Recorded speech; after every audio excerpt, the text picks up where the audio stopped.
Okay, so welcome back. This video is going to be about two things: rearranging the scenes and adding scenes.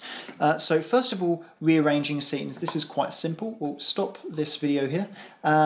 So as you can see, we've got the entire promo video here. What happens if we want to rearrange scenes? Well, what we can do, as you can see here, this is scene 1 and this is scene 2.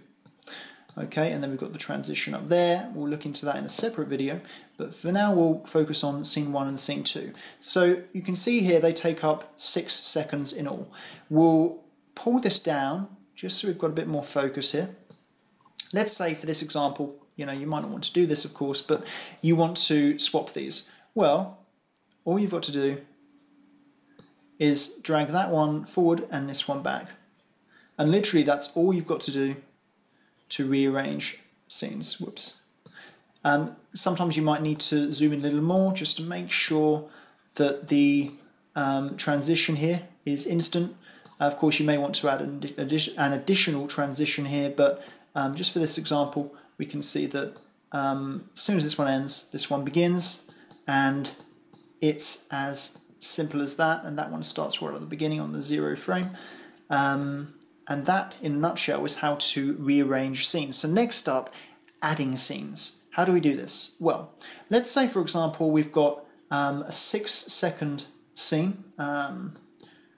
Let's say we've got, let's close that. So this is a 3-second. You can see these numbers here. This tells us it's a 3-second. So let's play with this example. We've opened up this composition. Let's give it a play there. It hasn't loaded into the RAM cache at the moment, so we'll just let that do its thing. This blue line is the hard drive cache, which I've got. So you might find that the project takes a while to load and for everything to play smoothly. Ideally, you'll have a dedicated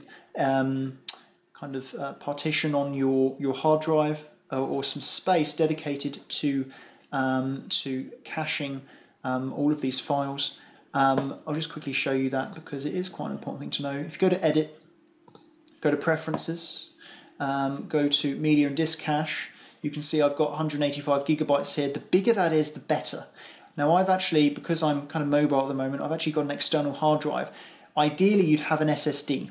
That's the best case scenario, but if you have just an external hard drive kicking around, it's really ideal just to throw that in there and have that space. At the moment, this is about 95% full, my hard drive. So although it's not very fast, this blue line just speeds things up a little more. The green line means it's in the RAM cache, which is the best and the fastest way to play your video files very smoothly. So, okay, we've got this scene 5 here. It's 3 seconds, indicated by the second number. What are we going to do? Well, we want to add it to our render. Okay, so what we'll do, come to Composition. We'll come to Composition Settings. At the moment it's 21 seconds. We'll add 3 seconds.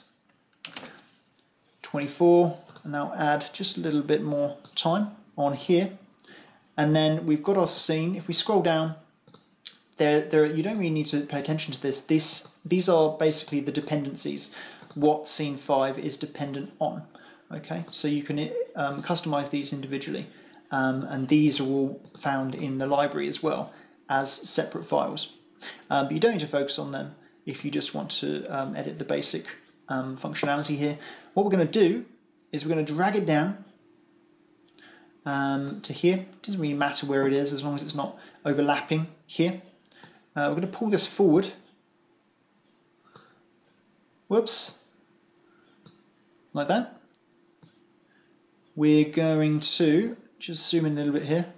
We're going to make sure that where this composition ends, our new one begins, and it's nice and clean there. And that's how to add a scene to your video.